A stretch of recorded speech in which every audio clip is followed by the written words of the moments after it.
Hi again, YouTube. I've been wanting to make this video showing something very important, very special to me for a long time. Let me give you a little bit of a preface to it. It is a very personal book. It's an altered book that I made before I even knew that altered books existed. And it does share or show some very personal information about me that I've only shared with a few friends, and I'm ready to show it to other people because I think it's got a good message. This is Chain of Events, an altered book made by Susie Anupi, 2006. It's, first of all, this was a used book, and you can see that I collaged the cover and inked it. I used chipboard letters and also newspaper letters, and I used a plastic chain around the edge so that I could, it just kind of went along with the title, Chain. I also have two charms, and again, forgive me because I'm videotaping with my iPod. I find that a little bit easier. I have two charms hanging from here. Let me see if I can show them. One of them is a dragon that represents the bad things that were happening in my life at that time, and the other is an S for me. This is Chain of Events, my chain of events. Oh, I do want to tell you, in 2006, I was diagnosed with bipolar disorder, and that has a lot of stigma attached. But I want you to know that people with bipolar disorder are not crazy. We are normal people like everyone else. We have issues and problems, but we really try to work through them. Now I will show you the chain of events, what happened after my diagnosis. I'm going to be doing this one-handed, so please be patient. This first page is just a picture that I got from someone and the word alone. Second page, you can see that everything is inked. I gessoed all the papers together. I inked and used all kinds of different media. It has a picture of an old cabin and the word desolation. This book, again, I didn't know what I was doing, and the paper stuck together, and so the word was damaged when the pages were opened. Third page.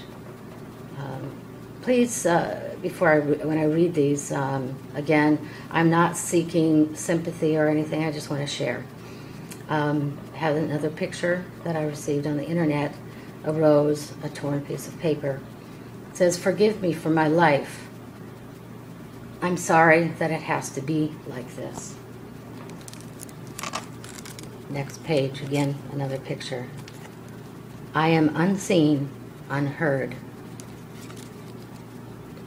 This is an abstract page. It's tissue paper with paint and googly eyes, because I often felt that people were looking at me and thinking that I was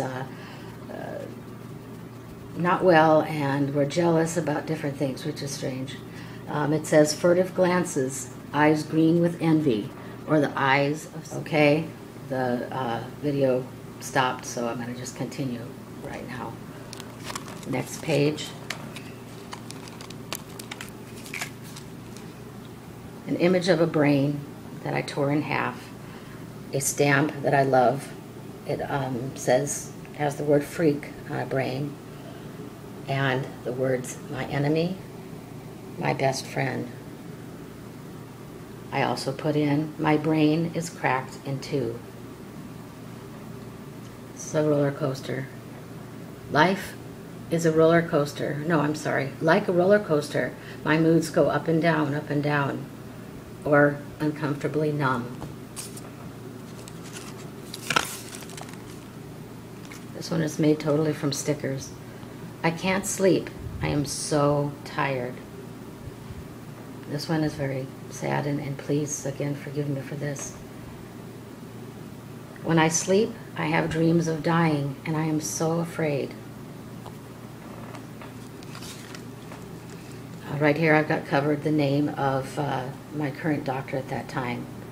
It says, he listens, he cares. He wants me to get help. He says, you must go to the hospital now. Here was just made, I wrote with marker. I feel the 4 A's, afraid, anxiety, angry, and alone.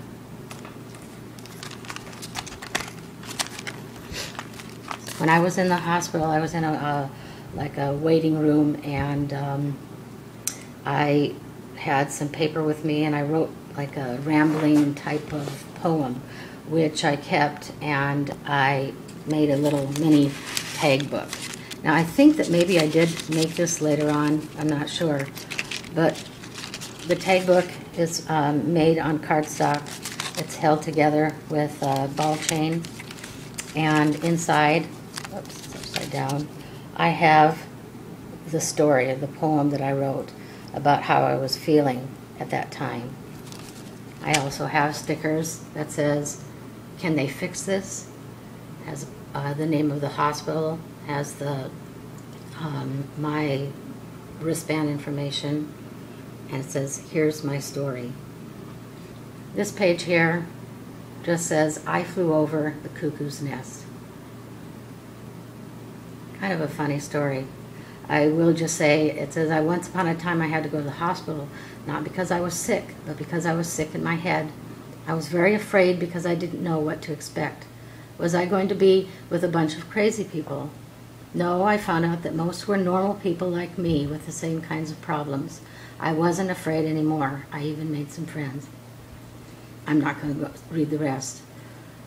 Oftentimes we would, well, every day we would see a psychiatrist, and I made a little statement here with the word psychosis, and it says, he would ask, are you hearing voices? Sometimes the voices were all jumbled up in my mind. Sometimes I didn't hear them at all. When I left, I had to sign a no-harm contract saying that I will not do anything to harm myself, and that's the date.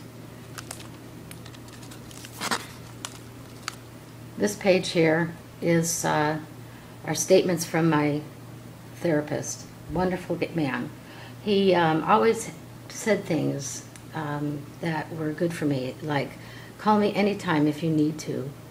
You have to look out for yourself. He listens to me and doesn't get mad when I jump from subject to subject. That's my job, he says. You can't save the world. When I cry, he just says, use the Kleenex. That's what it's there for. Here I have a poem. It's in Spanish and English. It's called Volver by Berta G. Montalvo. In English, it reads, yesterdays do not remain in yesteryear. Bad dreams do not come back, nor good dreams either. Better that today shine on tomorrow that will lead to the future. I can read the one in Spanish, but I'm not going to do that right now. This book I dedicated to a fellow teacher. At that time I was teaching kindergarten, who also was going through the same things that I was going through. She also had bipolar disorder and ADHD. She unfortunately was not able to hold on, and she took her life. So this book is dedicated to her. That's the end of my chain of events. I hope you like it. Please comment and rate this video. I hope it helps you to think a little bit about people who have mental health issues. Thank you very much for watching. Bye.